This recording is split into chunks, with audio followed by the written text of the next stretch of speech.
Selamat siang, sahabat Jendela Ambas Taman. Hari ini saya dengan Kombes Dr. Sulastiana, atau biasa saya dan kawan-kawan memanggilnya Bu Ana. Ya, sudah hadir di tengah-tengah kita di layar bersama saya. Selamat siang, Bu Ana. Selamat siang Pak Am, terima kasih. Sehat-sehat ya. Alhamdulillah Pak Am, masih sehat. Ya, ini terima kasih Bu Ana sudah bisa menyempatkan diri ya untuk berbincang-bincang positif, inspiratif di Jendela Ambas Taman. Saya tahu betapa sibuknya hari-hari ini Bu Ana. Hari ini aja sedang di Jambi ya. Iya betul Pak Am, Ya, saya terima kasih Bu lagi Ana. dinas nih. Oke. Jadi langsung aja lah, saya karena Bu Ana sedang di Jambi. Ini apa Ya, kesibukan Bu Ana di Jambi sekarang-sekarang ini?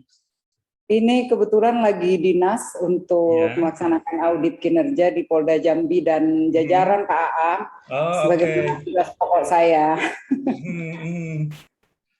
Oke, berapa lama Bu di Jambi rencananya? Ya, seperti biasa tugas dinas audit itu satu kali pelaksanaan bisa 10 sampai 12 hari Pak Am. Wow, Tergantung lama juga dengan ya. tergantung dengan wilayah Poldanya.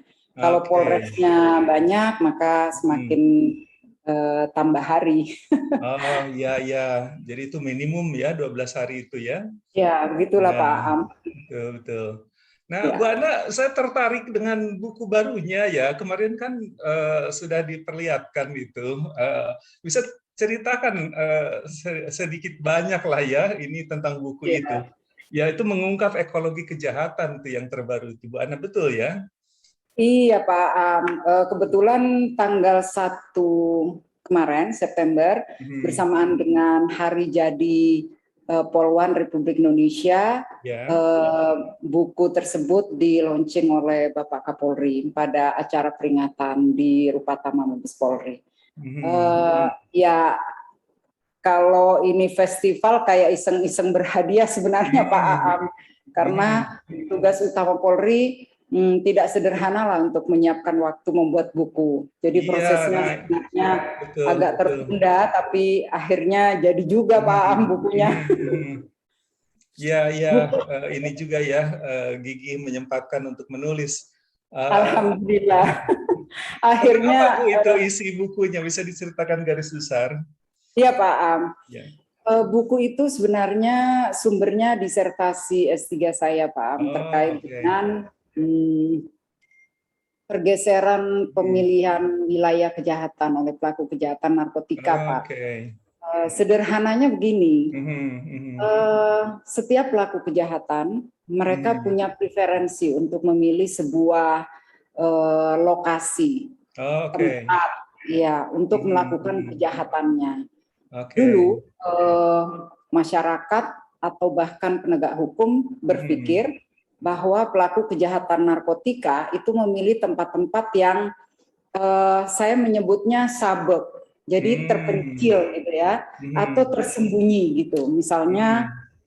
kalau dulu itu diskotik misalkan, yang itu memang Hmm. punya Hmm. akses khusus, orang harus bayar, orang-orang tertentu yang datang ke situ, kemudian kelompoknya tertentu juga, atau di Hmm. tempat-tempat yang jauh dari keramaian gitu kan, Hmm. Hmm. yang mungkin masyarakatnya secara sosial itu juga tidak mudah untuk membaca kegiatan mereka, Hmm. kira-kira Oke. begitu. Tapi Hmm. rupanya semakin tahun kejahatan narkotika ini Hmm. meluas dan penjahat berubah preferensinya dalam memilih Hmm. lokasi. Kenapa Hmm. saya nyatakan begitu? Karena beberapa kali kejadian yang terungkap Hmm. ternyata terjadi di beberapa tempat yang menjadi fasilitas publik, bahkan Oke. berada di area di mana pusat-pusat pengamanan berada di situ. Contohnya Hmm. waktu itu pernah terjadi di belakang polsek misalnya. Oh, oke. Bahkan Ya, di belakang polsek ya. di belakang polsek. Kemudian ada Hmm. yang tertangkap di halte bus, Hmm. ada yang di rumah sakit atau Hmm. kampus bahkan. Nah ini Ya. kampus ini kan sebenarnya area publik juga ya gitu, Ya. yang memang masyarakatnya khusus, yang Mhm. kita anggap educated ya gitu. Mhm. Tapi ternyata di situ juga menjadi tempat bagi mereka yang Mhm. dipilih untuk beroperasi. Hmm. Operasinya itu memang beda-beda tergantung pada lokasi dan fasilitasnya. Oke. Dan ya, pergeseran itu ternyata dipengaruhi beberapa faktor.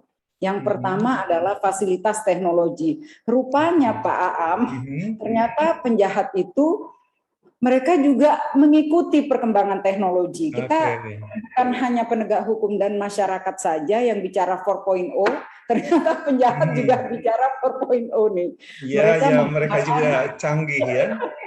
Canggih. Ternyata mereka basisnya lebih banyak juga e-commerce. Mereka juga berdagang online juga, atau melakukan transaksi dengan menggunakan teknologi. Ya, ya. Jadi sebenarnya di bisnis yang normal yang mereka lakukan juga ya, manfaatkan teknologi digital. Ya. Betul Pak Am. Dan itu tidak saja soal distribusi, tetapi juga produksi. Produksi itu misalnya mereka memesan bahan-bahan dengan cara online. Misalnya ya bahan yang sintetis yang masuk dalam kategori disertasi saya, itu mereka memesan red fosfor misalnya sebagai salah satu bahan pembuatan. Nah, itu mereka pesan secara online. Dan karena akses terhadap bahan-bahan itu mudah dan menjadi murah, omset mereka tinggi walaupun mereka hanya punya tempat kecil. Misalnya, jadi mereka beroperasi dengan lebih efisien ya Bu sekarang ini. Lebih efisien. Rupanya bukan hanya auditor seperti saya yang berpikir soal efisiensi dan efektivitas, pelaku kejahatan pun berpikir ke sana Pak Ahmad. Ya, mereka juga begitu ya, organisasi rapi, efisien, memanfaatkan teknologi. Betul. Rupanya rational choice theory ini juga mereka pakai. Bagaimana tempatnya, bagaimana jaringannya, dan di akhir pemikiran mereka profit menjadi salah satu pertimbangan yang terbesar.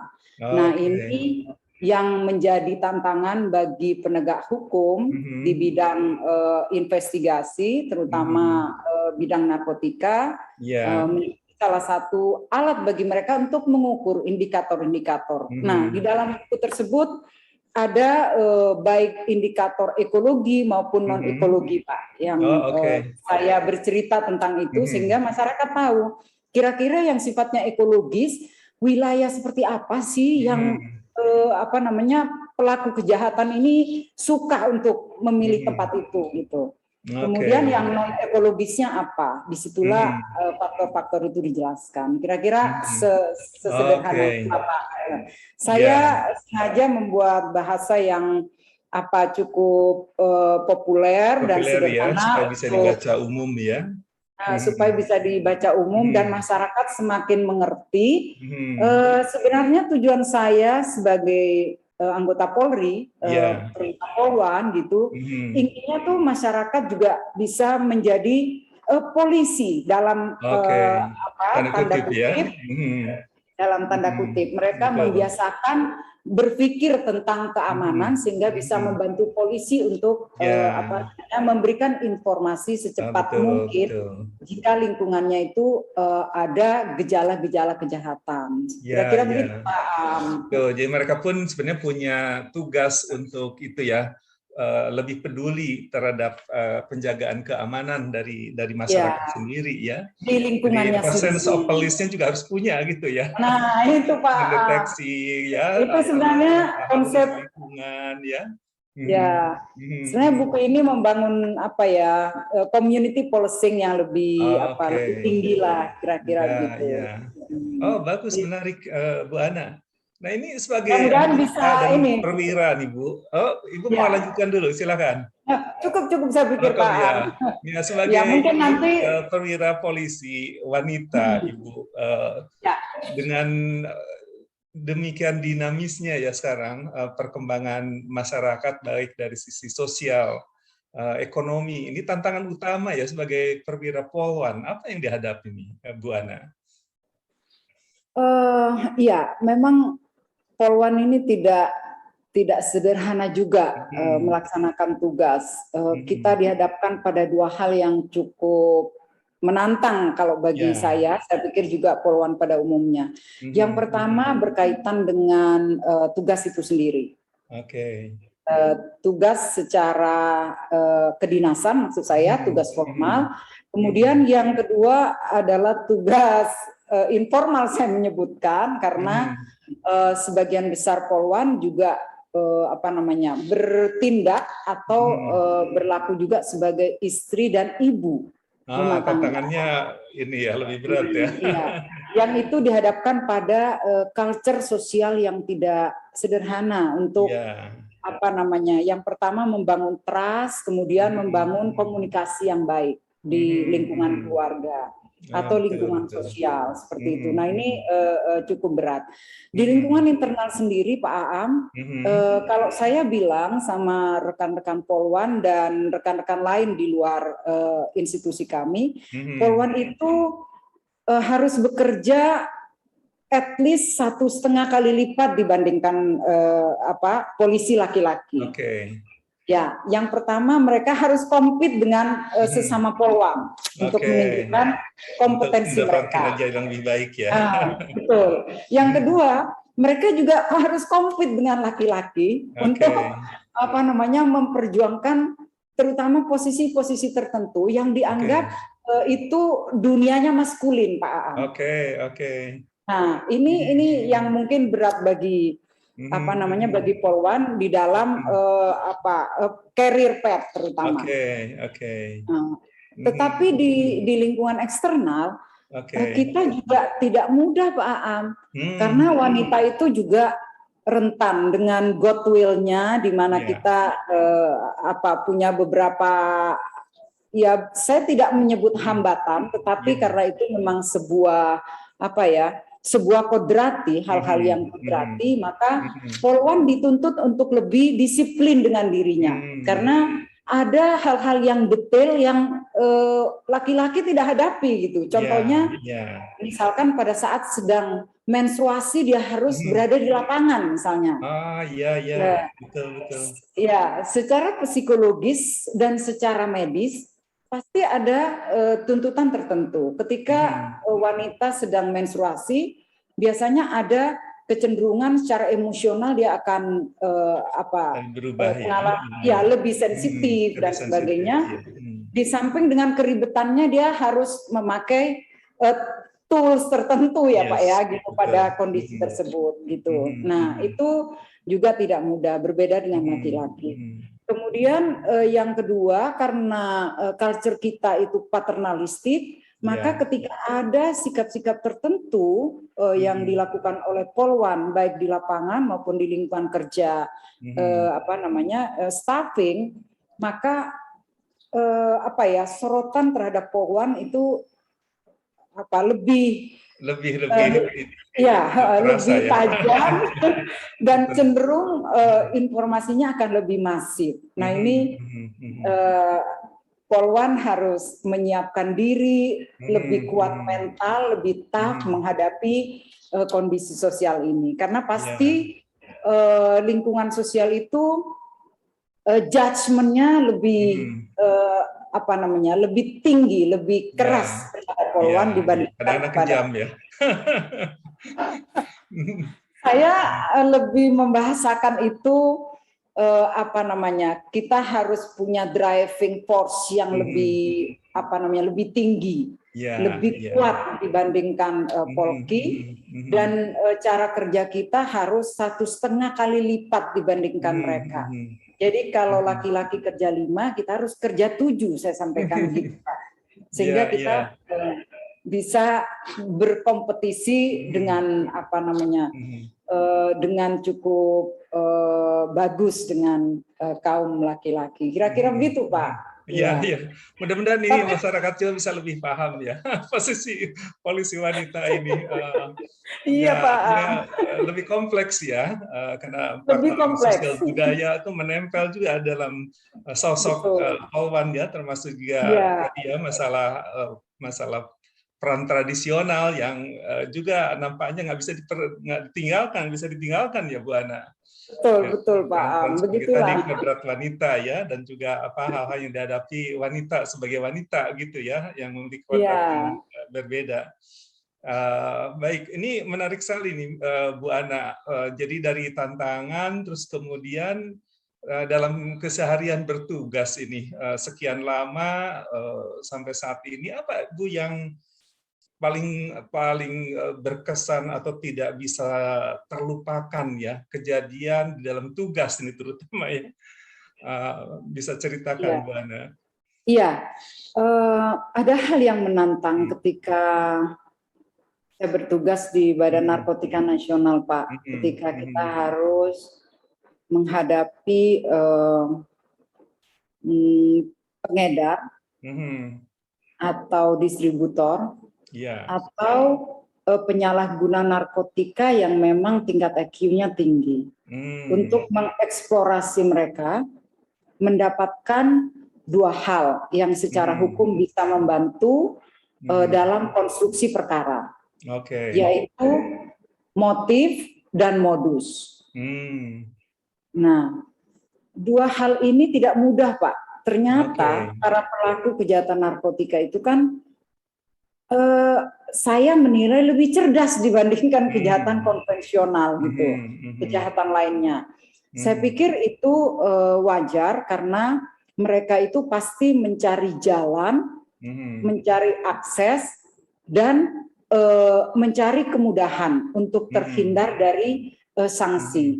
Karena kejahatan narkotika ini merupakan salah satu transnational crime, mhm, jadi sanksinya memang cukup berat, apalagi mhm. dihadapkan pasal dari 111 sampai dengan 114, kecuali Oke.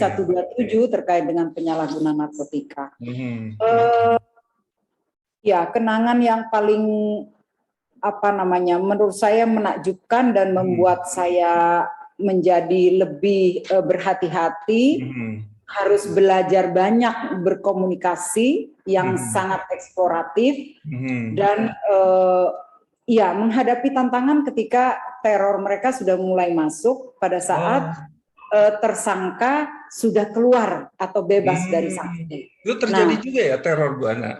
terjadi Pak Aam. Hmm, Contoh sederhananya memang mungkin perlindungan terhadap anggota ada gitu, mhm, tapi secara psikis tidak bisa kita hindari. Contohnya ketika mhm, mereka mengirimkan SMS, saya tunggu di depan pengadilan misalnya, saya sekarang sedang hmm, sidang gitu kan, hmm, nggak usah berkelit misalnya, saya tahu Anda di hmm, sini dan sebagainya gitu. Jadi hmm, teror-teror sederhana yang secara mhm, psikis bisa menekan kita, mhm, mhm. ini kan sulit kita hindari gitu. Tetapi Oke. membuat saya semakin Mhm, terlatih untuk mhm. untuk mengamankan diri. Ya, Gitu. ya, betul, betul. Ya, itu yang Mhm, pertama. mhm, Kemudian kenangan yang terkait dengan penyalahguna narkotika, ya mhm, ketika kita mengeksplorasi kenapa menggunakan, atau mhm, ketika kita mengkomunikasikan hal ini kepada orang tua, Pak, yang mhm, pastinya orang tua mhm, lebih keras yang mhm. bersangkutan, anaknya atau keluarganya yang melakukan penyalahgunaan narkotika dibandingkan kita gitu. Dan Oke. kita dipersalahkan oleh keluarga karena Mhm. hukuman atau sanksi yang harus diterima oleh Oke. tersangka. Oke, Nah, mhm. itu membuat kita semakin belajar bagaimana Mhm, cara mhm. menghadapi. Saya pikir itu yang paling Oke, menantang di samping baik. tugas-tugas pimpinan Mhm, di karena di kami ada satuan tugas tertentu Pak untuk mhm. eh, perkara-perkara yang sangat spesifik yang Oke. membuat kita dihadapkan pada mobilitas yang tinggi, Mhm. yang tidak lagi ada perbedaan antara Oke. polisi laki-laki dan polisi perempuan. Jam sekian sudah harus ada di tempat dengan pakaian ini, dengan kesiapan mental dan fisik, gitu. Nah itu yang cukup membangun cara pandang, kemudian cara bersikap sebagai perwira polisi wanita. Oke. Itu juga termasuk nilai-nilai yang didapat lah ya dari kepolisian ya. Betul, Pak Aam. Makin mematangkan ya. Mematangkan. Dan juga tadi ya kesiapan menghadapi situasi yang tidak diinginkan. Artinya risiko-risiko itu memang sekarang sudah menjadi hal yang biasa ya Bu Ana. Sudah jadi hal yang biasa dan udah built-in di di kehidupan kita ya Pak ya. Betul.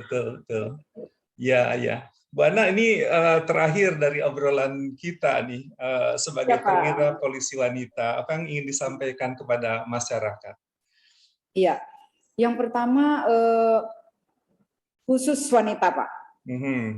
Dari yang kecil sampai dengan dewasa. Kalau yang kecil saya sampaikan kepada orang tua untuk membangun mental yang tidak berbeda. Jadi mental yang sama dengan anak laki-laki, dengan remaja laki-laki dan selanjutnya. Itu yang pertama. Kemudian merasa ada equality ya, kesetaraan. Ya, equality. Tapi itu juga harus dibangun dengan upaya dan cara-cara komunikasi yang tepat kepada perempuan. Gitu. Jadi jangan membiasakan menempatkan perempuan pada hal yang lemah, gitu. Karena secara individual wanita itu juga seringkali dihadapkan pada ambiguity.